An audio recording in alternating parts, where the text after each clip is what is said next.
But it's just really sad because it's like, just have some respect for the King of Glory. Like, I don't be knowing what's be wrong with people.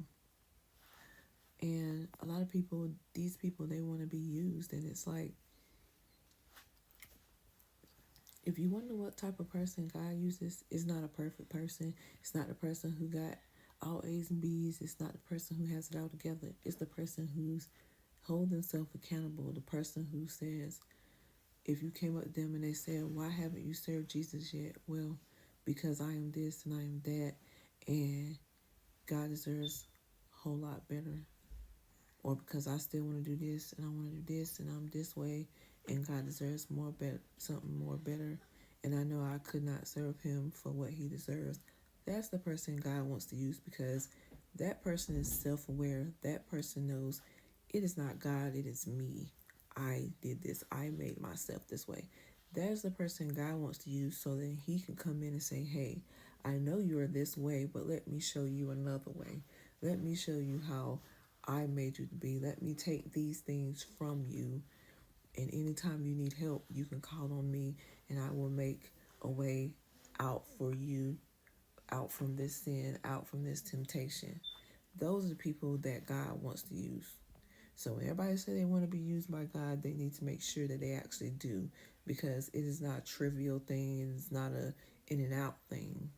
So, and again, I just kept praying the entire time while it was happening, before I even made it to the hospital for the transfusion, while I was home all those months, just, you know, just enduring what was happening to me. But when that happened and they were saying, well, after you get out of here, we got to schedule you a a surgery as soon as possible, because you know we can't have you back in here for another blood transfusion. Yeah, because then it will be on them, when they should have done it.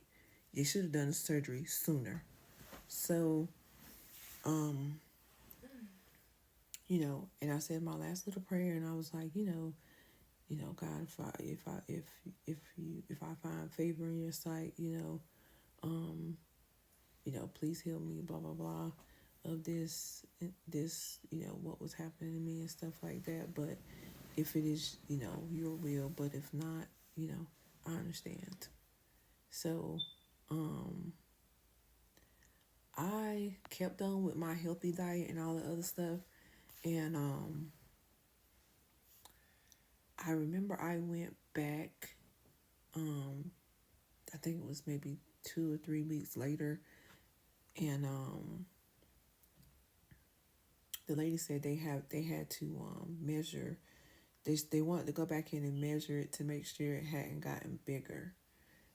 And when they went in there to measure it and look for it, I went the day, I think it was the day after, and she was like, "Oh, there's nothing there," because I noticed 2 or 3 weeks after, I wasn't really bleeding much anymore, and um, things had subsided and stuff like that, and I was just like, well, maybe the medicine kicked in, or maybe having some blood, you know, helped. I didn't know.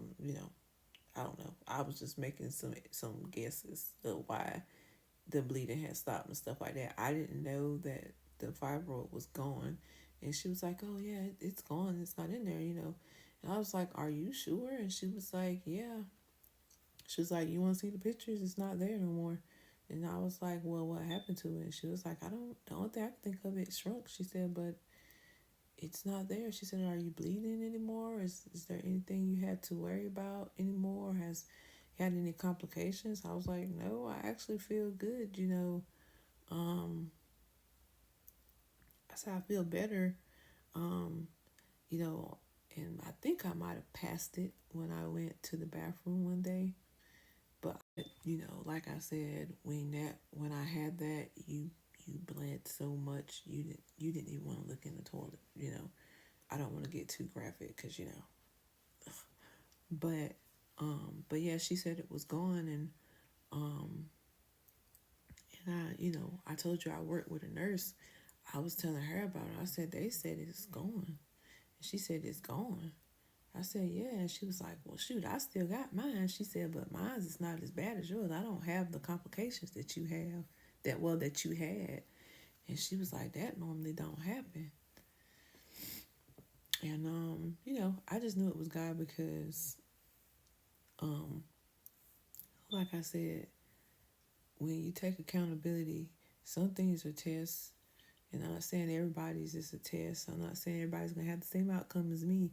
But I'm just saying it as an example that what if I would have listened to the voice that said that he don't care about me and that he's abandoned me because all those bad things was happening?